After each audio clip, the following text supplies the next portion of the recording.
السلام علیکم ورحمۃ اللہ وبرکاتہ۔ امید ہے دوستو آپ خیریت سے ہوں گے۔ پچھلے ویڈیو میں ہم نے تخلیق کائنات اور تخلیق اولین کے تعلق سے بات کی تھی، کس طرح سے اللہ نے پہلے قلم کو بنایا، پھر اللہ نے ساتوں زمین اور ساتوں آسمان کو 7 دنوں کے اندر بنایا۔ آج ہم جانیں گے کہ اللہ تعالیٰ نے فرشتوں کو اور جنات کو بنایا، کس طرح سے اس کو تخلیق دی۔ تو سب سے پہلے تو یہ چیز کہ قرآن اور احادیث ان کو بیان کرنے کا ایک طریقہ ہے، اور تاریخ کے معاملے میں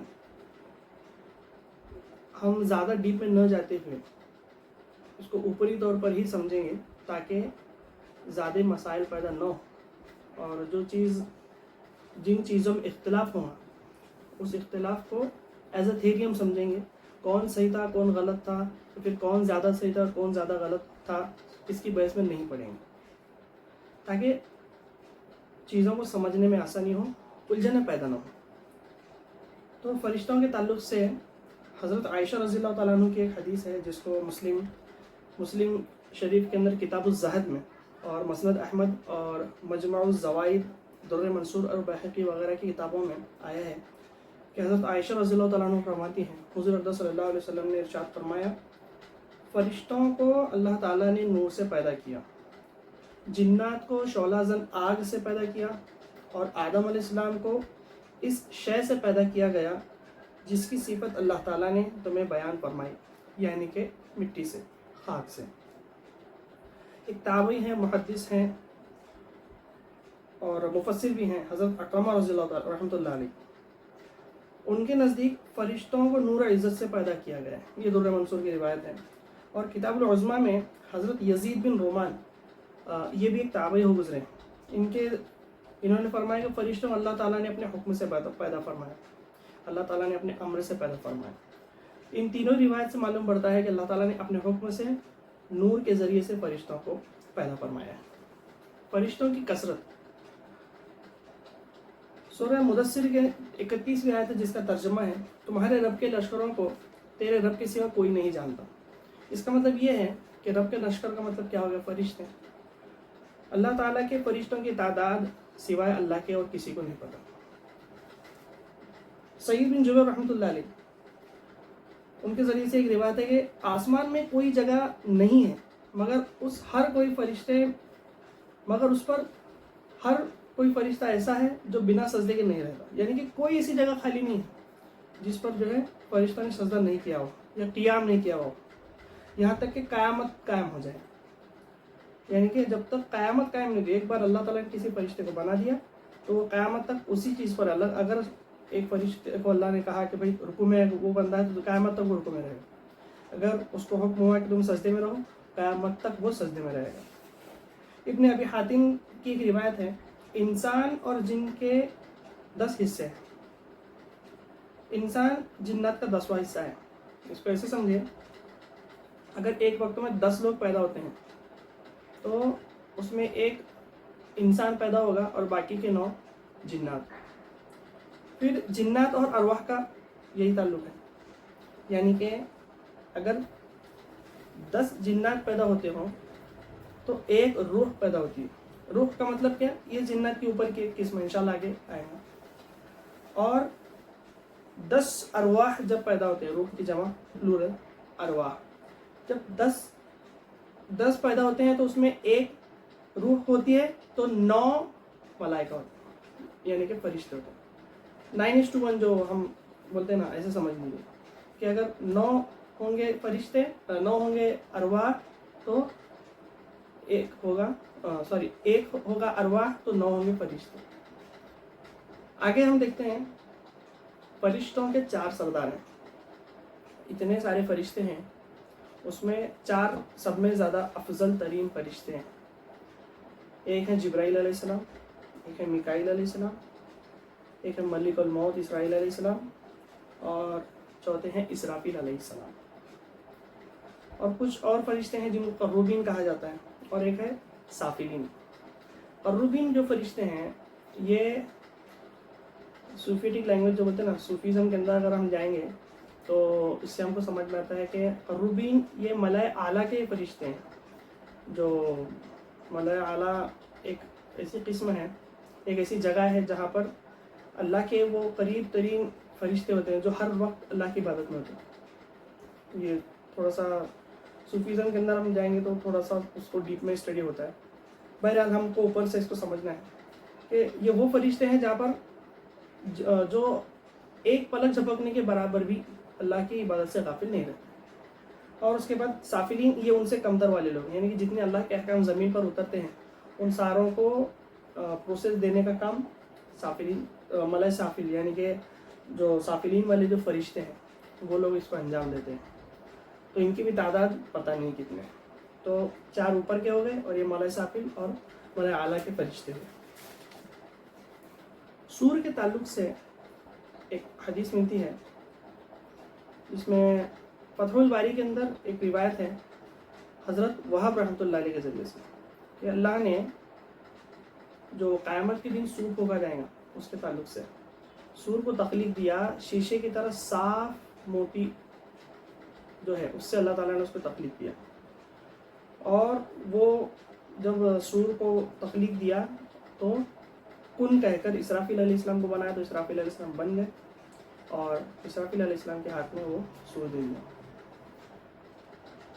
اسرافیل وجود میں آئے تب اللہ تعالیٰ نے اس کو حکم دیا کہ سور اٹھا لے تو اس نے ہر پیدا ہونے والے کی تعداد کے برابر جو ہے سوراخ ہے. تو جو سور ہے وہ سور اتنا بڑا ہے کہ اب تک کی جتنی ارواح پیدا ہوئی ہیں زمین پر اور آگے بھی ہوں گی قیامت تک کی تو انہوں نے ہر ایک کے نام کا وہاں پر ایک اس کو ہول یعنی کہ ایک سوراخ اس سور میں. تو وہ سور بھی اتنا بڑا ہے اور قیامت کے دن اس کو بھوکا جائے گا. اور جب سے ان کے ہاتھ میں وہ سور دیا گیا ہے اسرافیل علیہ السلام نے تب سے لے کر آج تک پلک بھی نہیں جھپکی کہ شاید اگر پلک جھپکے تو اللہ تعالیٰ حکم اور اس وقت میں دیری نہ ہو جائے. یہ ان کی حالت کے بارے میں ہمیں اس روایت سے معلوم پڑتا ہے. دوسری چیز ہے جنات کی تخلیق. ابن عقیل حنبلی رحمۃ اللہ علیہ نے کتاب الفنون میں یہ بات کہی ہے کہ جن کو جن اس لیے کہتے ہیں کہ وہ چھپ کر رہتے ہیں اور آنکھوں سے اوجھل رہتے ہیں. جنات قرآن کے اندر بھی ہے کہ اللہ تعالیٰ نے انسان اور جنوں کو اپنی عبادت کے لیے پیدا کیا. تو پہلے جن کو بنایا پھر انسان کو بنایا. تو اور شیاطین جنات کی وہ قسم ہے جو خدا کے نافرمان ہیں اور یہ ابلیس ملعون کی اولاد میں سے ہیں. جنات کو حضرت آدم علیہ السلام سے 2000 سال پہلے بنایا گیا. یہ جو روایت ہے یہ ضعیف ہے اور متروک ہے. اس کے جو راوی ہیں یہ ضعیف اور متروک ہے. یہ خود جو کتاب ہے الحمدللہ یہ کتاب میرے پاس ہے. یہ کتاب ہے امام جلال الدین سیوطی رحمۃ اللہ علیہ کی جس کو اس کا نام تھا لقط المرجان فی احکام الجان اور اس کو تاریخ جنات اور شیاطین اردو میں ترجمہ کیا گیا مولانا امداد اللہ انور کے ذریعے سے. بہترین کتاب ہے. اس کے اندر سے میں نے بہت ساری روایتوں کو اور بہت ساری فرشتوں کے تعلق سے جنات کے تعلق سے اور فرشتوں کی بھی انہوں نے ایک لکھی ہے فرشتوں کے عجیب حالات اس میں سے یہ سارا میں نے ڈاٹا نکالا ہے آپ پڑھ سکتے ہیں. تو اس کے اندر انہوں نے یہ چیز لکھی ہے. امام سیوطی رحمۃ اللہ علیہ لکھتے ہیں کہ ان کے نزدیک یہ جو اوپر کی جو روایت ہے یہ اس کا جو راوی ہے وہ متروک ہے اور ضعیف ہے. احادیث کے اندر الگ الگ ٹائپس ہیں. ایک ہے صحیح, ضعیف, پھر اس کے بعد غریب اور حسن. یہ الگ الگ حدیث ہیں. یہ علماء کا کام ہے. یہ علم حدیث کے اندر یہ چیز آئی تھی. انشاءاللہ اپن دیکھیں پھر کبھی اگر وقت ملا. ہمارا کام فی الوقت میں we need to focus on only history. تو اچھا بولنے کی بات یہ تھی کہ ضعیف اور صحیح مطلب ضعیف کا مطلب یہ ہے کہ راوی کے اندر یہ ہے کچھ اگر فالٹ ہو, جیسے کہ اگر راوی بھلکڑ ہو, بھولنے والا ہو, تو اس کے بھی کچھ یہ ہے. اگر صحیح ہوگی تو ضعیف سب میں بیسٹ اگر کوئی حدیث ہے تو وہ ہے صحیح. اور ضعیف مطلب اس کو تھوڑا سا سنبھال کے اس کو یوز کرنا ہوتا. فضائل کے معاملے میں ضعیف حدیث کو استعمال کرنا جائز ہے. یہ محدثین کی رائے ہے, اس پر اجماع ہے. تو بہرحال یہ ضعیف ہے لیکن ان کو جو ہے علامہ سیوطی رحمۃ اللہ نے لکھا ہے. اور ایک روایت ملتی ہے حضرت عباس رضی اللہ تعالیٰ عنہ کے ذریعے سے. اللہ تعالیٰ نے ابو الجنات یعنی کہ جنات کے باپ. جس طرح انسانوں کے حضرت آدم ہے اسی طرح سے جنات میں جو سب سے پہلے جن بنایا گیا اس کا نام تھا سموم. تو اللہ تعالیٰ نے جب سموم کو آگ کے شعلے سے پیدا فرمایا تو فرمایا کہ تم کوئی تمنا کرو. اس نے کہا ہم خود تو نہیں، مطلب ہم خود کو دکھیں لیکن ہم کو کوئی نہ دیکھے، اور ہم زمین میں چھپ سکیں، اور ہمارا بوڑھا بھی جوان ہو کر موت ہو جائے. جو بوڑھا ہے جس طرح سے 3 چیزیں ہیں. پہلی تو یہ چیز سمجھ لیں کہ ہم سب کو دیکھیں اور ہمیں کوئی نہ دیکھے. جنات کو ہم نہیں دیکھ سکتے. وہ الگ بات ہے کہ دعوے کرنے والے بہت ہیں، اس میں عابدین بھی آئے، اور جب تک جن نہ چاہے ہم جنات کو نہیں دیکھ سکتے. آج کے زمانے میں بھی ایسے بہت سے واقعات ہوتے ہیں. بہرحال یہ ایک مخلوق ہے، قرآن کے اندر اس کا ذکر ہے، اس لیے ہم اس کو بتا رہے ہیں، اور احادیث میں بھی اس کی بہت ساری روایت ملتی ہیں. تو ہم خود سب کو دیکھیں، خود کو دیکھیں، پر ہمیں کوئی نہ دیکھے، یعنی کہ جنات کو ہم نہیں دیکھ سکتے، اور ہم زمین میں چھپ سکیں. اس کا معنی میرے حساب سے ہے کہ جنات جو ہے اپنی شکل بدلتے ہیں. چھپنے کا مطلب تو یہی ہوا کہ ان کو کوئی نہ دیکھ سکے. اور اس کے بعد کیا بولا کہ ہمارا بوڑھا بھی جوان ہو کر فوت ہو. مطلب جس طرح سے انسان کی زندگی کے 3 مرحلے، بچپن، بڑھاپا، بچپن، جوانی، بڑھاپا. جنات کا بچپن، جوانی، بڑھاپا، واپس سے بچپن، ان کے 4 مرحلے. یہ چیز سمجھ لیجیے، اللہ تعالیٰ نے شیطان اور جن دونوں کو آگ سے بنایا. شیطان کو جو بنایا وہ لو والی آگ ہے.